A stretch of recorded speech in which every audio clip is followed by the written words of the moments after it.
guys, so I got a quick Victoria's Secret haul, and it is just a haul. I got all of the candied flankers, so this is going to be the winter one.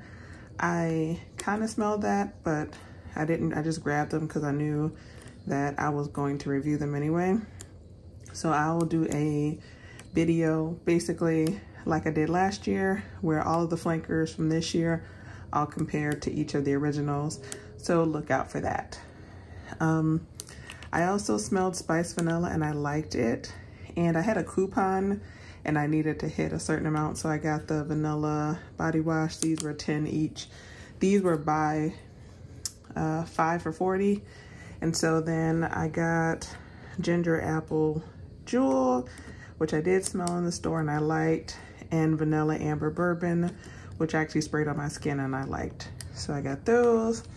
And then I smelled the cranberry. This is very soft. I feel like all of these in this bottle, this hair and body mist, all of the scents are super soft. So if you're sensitive to fragrance, try the ones in this bottle because they're definitely really light. I did like it. I like cranberry.